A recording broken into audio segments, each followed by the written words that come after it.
রোজ রোজ একই একঘেয়ে ডিমের কারি বা ডিম ভাজা খেয়ে হাঁপিয়ে গেলে থাকলে এই রেসিপিটা অবশ্যই ট্রাই করুন। খুব তাড়াতাড়ির মধ্যেই খুব অল্প উপকরণে ডিমের এই রেসিপিটা হয়ে যায়, আর খেতেও বেশ ভালো লাগে। তো প্রথমেই আমি একটা বাটিতে 5টা ডিমকে ফাটিয়ে নিচ্ছি। এরপরে 1 চামচ নুন আর আধা চামচের মতো গোলমরিচ গুঁড়োটা আপনি আপনার পরিমাণ মতো দিতে পারেন, ওপর থেকে দিয়ে দেবো। তারপরে জিনিসটাকে খুব ভালোভাবে ফাটিয়ে নেওয়ার পর একটা স্টিলের টিফিন বক্স নিয়েছি, তাতে কিছুটা সর্ষের তেল আমি মাখিয়ে নেব এবং তারপরে আরেকবার সর্ষের তেল দিয়ে পুরো জায়গায় ছড়িয়ে দেব এবং তারপরে সমস্ত ডিমের মিশ্রণটাকে আমি এর মধ্যে ঢেলে দেব। উপর থেকে কাঁচা লঙ্কা ছোট ছোট করে কুচি কুচি করে কেটে দেব এবং এটাই একটা প্রেসার কুকারের মধ্যে ভাপিয়ে নেব 15 মিনিটের জন্য মিডিয়াম ফ্লেমেতে।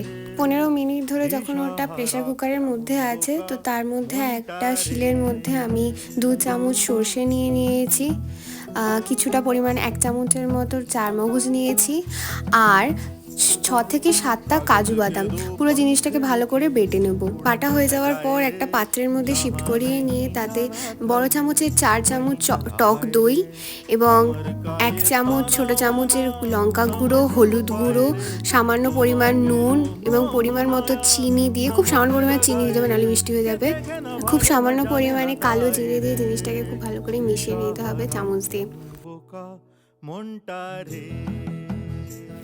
এতক্ষণে ভাপানোটা হয়ে গিয়েছে, তো এটাকে টিফিন বক্সে ছুরি দিয়ে নিজের ইচ্ছা মতো শেপে কেটে নিয়ে তারপরে পুরো মিক্সচারটাকে, গ্রেভিটাকে এর মধ্যে দিয়ে 3টে চেরা কাঁচা লঙ্কা আর খুব সামান্য পরিমাণে সর্ষের তেল দিয়ে পরিমাণ মতো জল অ্যাড করে দিয়ে লাস্টে ধনে পাতা দিয়ে ঢাকনা দিয়ে আরেকবার প্রেসার কুকারের মধ্যে 10 মিনিট ভাপিয়ে নিলেই রেডি।